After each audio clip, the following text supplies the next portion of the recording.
Greetings, friends. The operational situation at the front by the end of the 8th of April. Let's talk today in more detail about the watch direction, about Avdiivka, of course. Well, we'll start with the Lyman direction. Fighting continues. The fighting is hard for us. To the east, there are still thorns. So there is already a full analysis of the situation. We can comment in more detail on everything that has happened. In the last 24 hours, of eastern Ternov, Russian troops, as we said, attempted to attack along one of the roads in the direction of Ternov on previous broadcasts. It was possible to stop them then, and the Apu counterattacked, and then 2 tanks were shot down.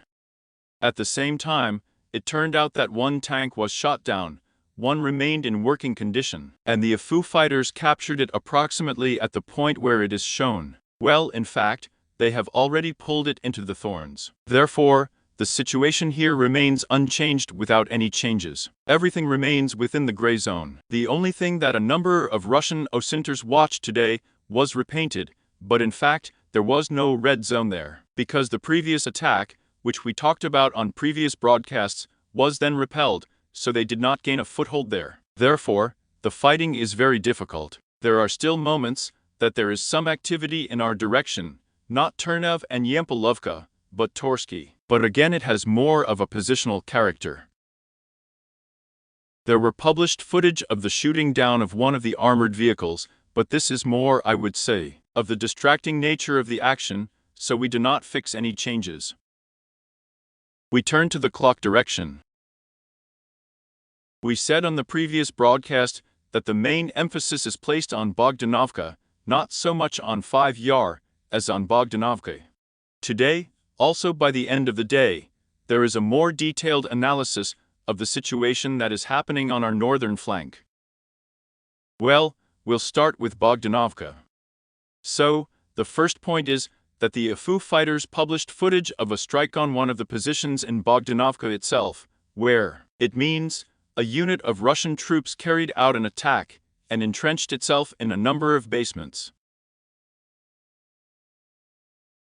They did not attack along Bogdanovka itself, as we said, that there is no such advance as they are talking about.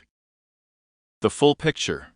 So, we said that they were pushing by rail in the direction of the deciduous forest, and, already from the deciduous forest, they would naturally make attempts to attack in the northern direction. That's what happened. In the northern direction, they attacked, that is, the southern part of Bogdanovka itself, which we see. Therefore, this part of us is moving, well, like Bogdanovka itself now, into the gray zone. At the same time, Russian troops published footage of them striking the central part of Bogdanovka, which indirectly confirms the presence of the Apu there. Therefore, a more objective picture shows that it is due to the deciduous forest, due to the advance that Russian troops had a few days ago on the eastern part of the Yar clock. That's exactly the same. They took advantage of this situation. Therefore, the situation with us today looks conditional, so far something like this. Fighting continues. Naturally, now, as we have said before, they are pulling up forces. Now we are saying that they are transferring additional forces, pulling reserves into the deciduous forest, in order to continue the assault operations. But taking into account the overall situation, so far it is impossible to say, as I said on the previous broadcast, that it will be an hour in Yar. Most likely, they will increase the pressure on Bogdanovka itself, based already on the vector of attacks, from what is there, and from the fact that they have now published the frames themselves, that they inflict as many blows on the central part as possible. And actually on the frames that were published by the Apu fighters, Bogdanov actually, like Kleshivka, as in a number of settlements, it was destroyed. That is, there you can only cling to the basements, somehow there are some ruins somewhere. Well, in general, it's very, very difficult. It is very difficult to conduct military operations under such conditions. Plus, do not forget that the main emphasis on the Russian side is on tactical aviation, on air bomb attacks. Therefore, the fighting continues, and we state that the enemy is pressing on the southern part of Bogdanovka, pulling up reserves from the area of the Valyanovsky nursery, in the direction of the deciduous forest along the railway, and accordingly makes further attempts from the Popovsky forest, mainly at night, to transfer additional forces as well.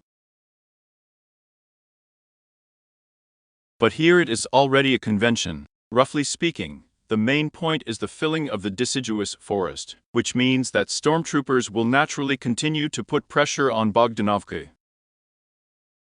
Well, there will be further attempts to attack the Yar, of course.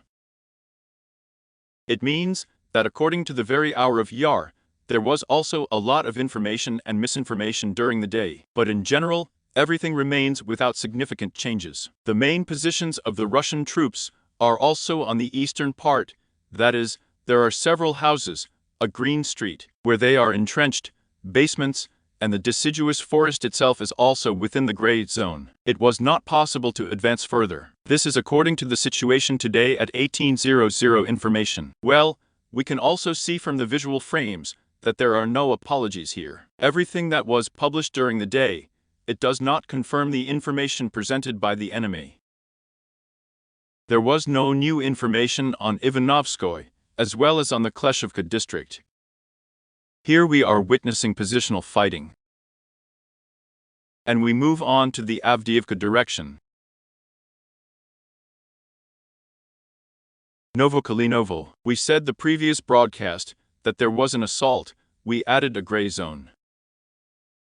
The fur yard was attacked by Russian troops, but we still had information to clarify whether they managed to gain a foothold, because there is also no information from the AFU that they were completely knocked out, although there were preliminary reports that so far they are within a part of the forest belt, approximately in this area they may still be. But this is a kind of convention. Now there is additional information, so we will analyze it. The first moment, the APU was hit with cluster munitions on a small landing. Russian troops were advancing somewhere here, they were present, that is, as we can see, it is already north of the fur yard. At the same time, shots were published from the enemy, and from our side, where the APU is conducting a counterattack, along the forest belt in the south direction. Russian positions are counterattacking. In general, we are currently continuing active hostilities in this area, so a gray zone has been added, and the situation remains to be clarified. But from what I understood, I have so far added the maximum gray zone, but previously, approximately in this triangle, it is from the forest belts that two forest belts form a triangle. This is the place where Russian troops are still present. It seems like they managed to knock out the laughter of the yard and landing north of the fur yard. But I think we will already see this in the context of 48 hours. At the same time, there was a counterattack from the AFU, also with the support of Bradley's armored vehicle, so the fighting continues. So, here I want to add the point that it was expected that the enemy would naturally carry out offensive actions of a distracting nature in neighboring areas. And we have just been saying that most likely they will try to strike in the direction of the Dacha village.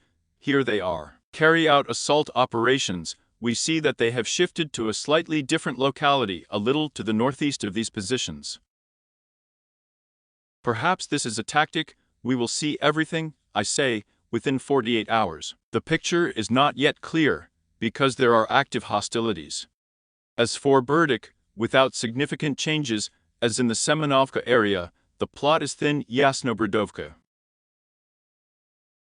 The pressure continues here, and if we are talking specifically for today, then during the day, more pressure was applied not so much with the support of armored vehicles, but exclusively infantry in the western direction. Not so much in the direction of Amansky, but in the direction of Yasnobrodovka. That is, approximately along this area of the gray zone, they are trying to further advance, gain a foothold. Of course, more emphasis is placed on the direction of Amansky, although the main blow, I assume, will still be Yasnobrodovka or Natailovo. But why on this area? Because there are more chances to gain a foothold here. That is, 3 forest belts pass at once, unlike neighboring plots, and there is a greater chance of saving their lives. The Russian soldiers should disperse their forces, and have already assembled a shock fist here, approximately in this area, which will move further to Umanskaya, to its southern part. That's where there are just more chances.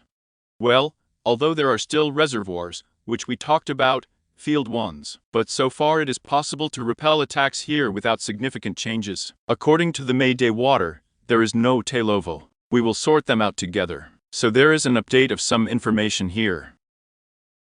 So far, we will not visually apply any changes, but I will comment. So, as you remember, an attack was launched from Vodienne in a westerly direction. It was possible to move south of the rate, so the western beams, where the Apu had already attacked Russian positions, and it was reported that they had retreated, but it was not reported whether they had returned to their original positions. To date, by the end of the 8th of April, information has been received that they have shifted strikes, are trying to gain a foothold in a small landing trap from Vodienne. It is actually small, taking into account also the time of year. It is clear that it is relatively bald and not green. But still, the enemy is taking further assault actions, offensive actions with the aim of just cutting the supply artery to Pervomest. But these are still attempts. It is clear that they will put pressure on May Day itself, because we see the footage. Well, of course, one of the goals was to advance as much as possible, and, accordingly, take control of drones, F-drones. Drones, with the dumping of a road section from Notilova to Pervomest.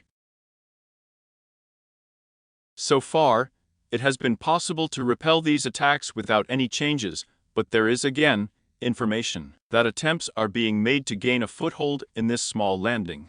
We turn to Novomykhailovka. We are still fighting here too.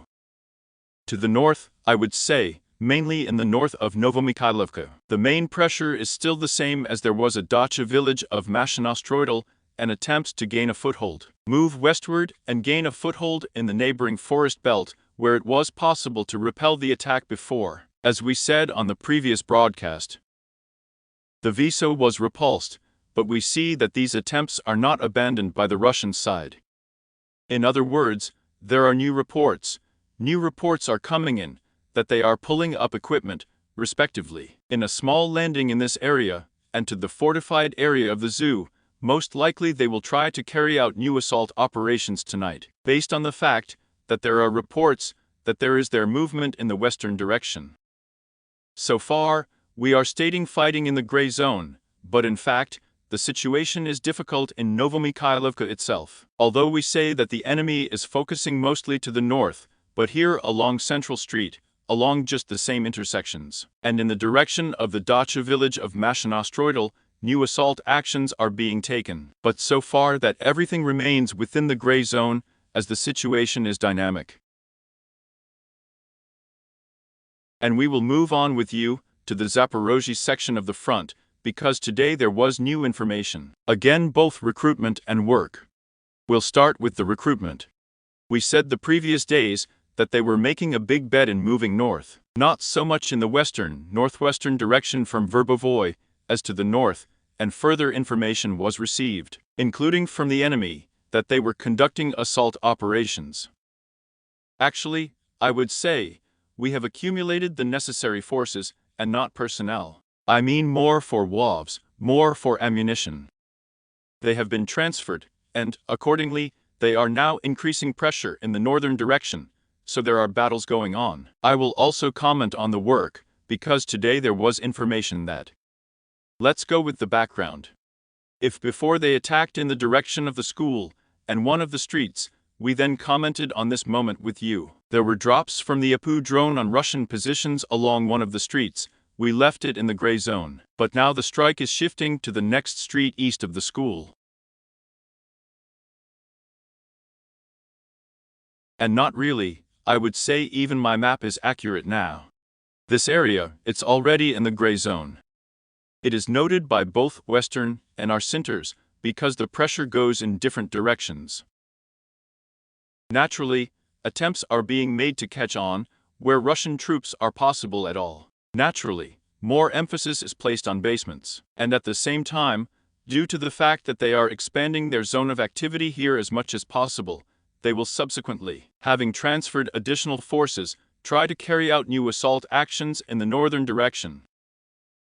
Well, if they succeed, let's make an important remark, get a foothold. So far, the situation remains dynamic in this area. I'll adjust after the broadcast. Here we have a gray area in fact. Therefore, the fighting is very, very difficult. And in general, we probably state that now the active phase of assault operations in the Orekhovsky direction is again active, because although the vector has shifted, it has shifted because they have revised their plans. Revised where they face difficulties, problems. Well, let's see, time will tell, as they say, according to the situation. Well,